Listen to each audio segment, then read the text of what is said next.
One of the going to represent one of the people, Kevin Gerald, is here, and of course, last time I saw Kevin, we were popping 247 corks. 252. 252. I stand corrected, and it should be very interesting. I always love to hear Kevin speak. I took his course at the Windows on the World. He was 12 years old at the time. Maybe 14. I'm not quite sure. I learned a lot too.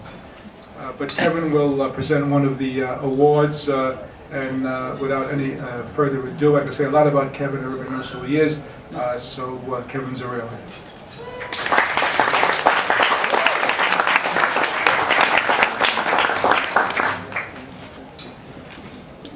Oh my God, it's Kevin Spurrier. Hey, Ron, how you doing, man? All right, all right, Kevin. How am I doing, Ron? You're fine, Kevin. Can you see me? Yes. See me there, Ron? Hey, a little round of applause for Charles. Come on, a little round of applause. Yeah,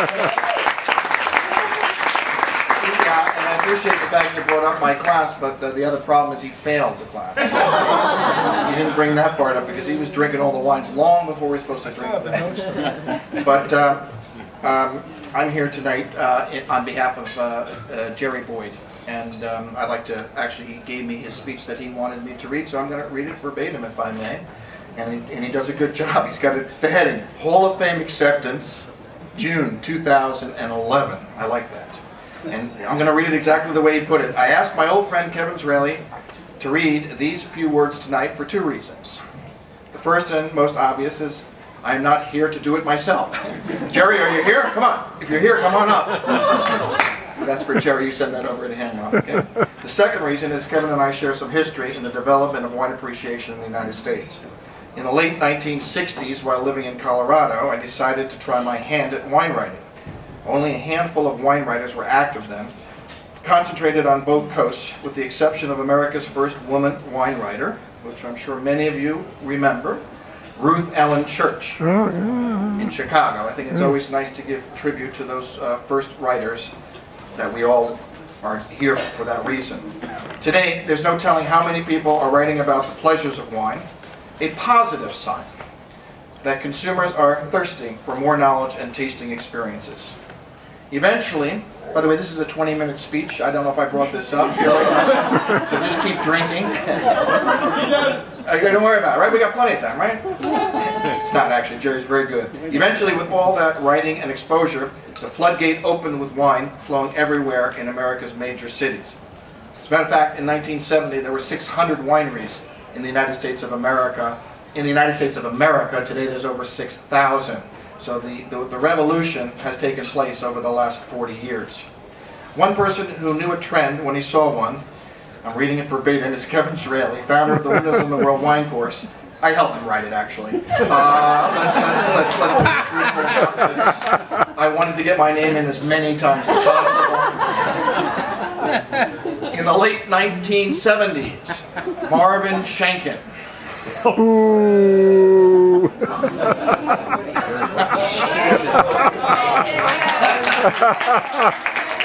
Marvin, are you here tonight? No, I don't think so. Okay. No, but Gloria, who's his enforcer, is. Okay. You'll never write for him. Marvin Shanken, owner of the Wine Spectator, who actually, as you know, bought the Wine Spectator from a gentleman in San Diego. There you go. For a very low amount of money, and at that time, as you can remember, no, it was a good deal for everybody. But the fact is, it was just a regular newspaper, right. And I think that if you take a look at it, it's the #1 selling wine magazine in the United States of America. So Marvin Shanken, owner of the Wine Spectator, and me, Kevin, put their heads together and came up with the first major wine summit in the United States. Jerry saying, I was the editor of the Wine Spectator, then I can tell you that I was impressed at how fast things were moving and how many people wanted to get on board the wine juggernaut. It was the dawning of a new age, and I was smack in the middle of it. In those days, the Wine Spectator was a vanguard of wine publications, but it wasn't the only journal striving to inform American wine consumers about the proliferation of wines that seemed to be emerging from every corner of the world. And I wanted to be a part of that surge. So I returned to freelance writing, where I've been to this day. there is one more chapter into my journey as a wine writer. Electronic media. Anybody into electronic media? Yes. A little round of applause for electronic media. All right, never mind. I want Jerry to hear this, that's all I want to say. Among the members of my family and friends, I am known as a Luddite when it comes to embracing the digital world. But embrace it I did by writing a column for the internet site Wine Review Online. It's an easier transition than I ever had imagined from the printed word, he's telling you here right now, to the electronic word, but for me it was almost a career come full circle. That actually thing that I did with Marvin Shanker was called the New York Wine Experience, and we first started that in 1981, and then took over the California Wine Experience. So it is with humility and pride that I accept this honor tonight, knowing that in some small way, I help to teach Americans about wine. Pat, you doing all right? Step with me. Come with me. Come with me. I want you to see Pat, Jerry. Pat's here. I got 3 sentences to go. I help to teach. Oh, my phone's ringing. I'm so sorry. I have to take my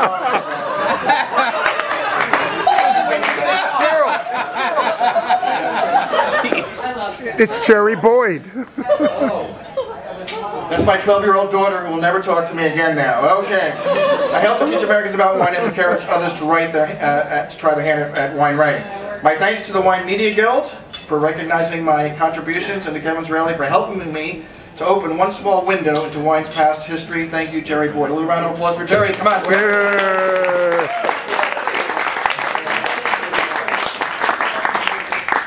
We hereby induct Jerry Boyd into the Wine Writers Hall of Fame. Wine Media Guild Hall of Fame. Thank you. Yeah. You're a professor, is that correct? Is that why you know that? I think we're going to take a break now because the food is being served, and we'll come back with the other inductees. There we go. Too close for you? Yep. How's your eyesight? You speak. And I'm hopeful that I drank within reason, so I can read what Stephen. I beg pardon? Oh, so I thought you were going to ask who it was. No, I know. Stephen Spurrier is a very special person. A very special person. I think most of you know him. Do most of you know him? Yeah. I'm not going to speak it the way he would, because he has a slight upper English stutter. But, which endears him to all of us. So I'm going to read what he sent me. He sent it to me in very small print. And I tried to make it larger on my computer, but I'm not very good at that. So I will start reading it right now. Go ahead. Also, I joined the wine trade in London in early 1964. I left it in late 1967. As I was getting married and moving to the south of France, where I had purchased a property with a ruined house that I had intended to rebuild. The property was high up above Fréjus in the Var department, and when the bureaucrats in the local prefecture asked me what my profession was, which would have helped them give me a resident permit, I told him that I was an author. I did vaguely have an idea of writing a book, my experience in La France profonde, after several years in swinging London, and calling it Var from the Maddening Crowd. Thus predating Peter Mayle by more than a decade. This never happened. In May '68, my wife had returned briefly to London to attend a friend's wedding, and finding herself trapped by the complete suspension of transport between England and France during les événements du Mai 68, had persuaded her half-brother to fly her down in a small aeroplane. Having refueled at Deauville, they set off to find the skies deserted. No air traffic, control, atoll, and passing Lyon, were overflown by 2 French Air Force jets demanding that they descend at once. James, an intrepid pilot, ignored this, continuing south and finding the way to a local airport by reading the road signs on the motorways. Finally landing that evening with 1 inch of petrol in the tank. The following day, to celebrate, we went to Saint-Tropez, where we had our palms read by an ancient lady who worked the Côte d'Azur in the summer and Paris in the winter. She made 2 observations on my future. Change of profession after 2 years, and possibility of lasting fame. Both these observations seemed odd to me, but in the autumn 1970, the rebuilding of the ruin having been abandoned halfway, we went to Paris and found a job working for a small wine shop called Les Caves de la Madeleine, which I subsequently bought in April Fool's Day 1971. So the Lady Palmist was right in her first observation.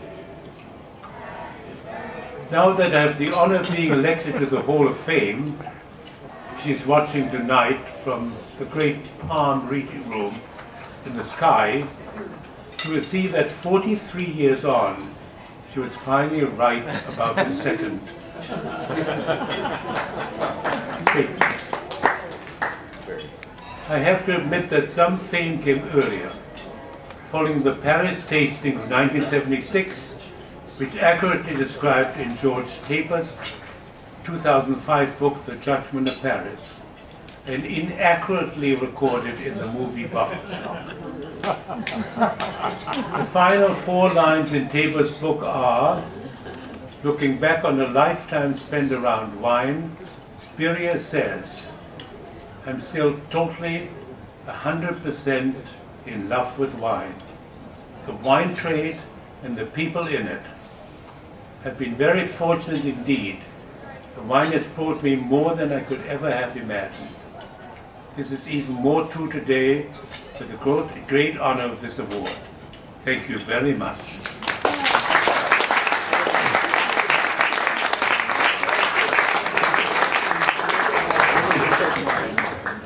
So I went to officially induct Stephen Spurrier into the Wine Media Guild Wine Writers Hall of Fame, and this is his certificate.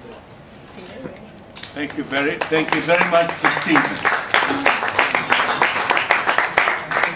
He is an extraordinary man, and he will continue to be so, and we're very proud to have him.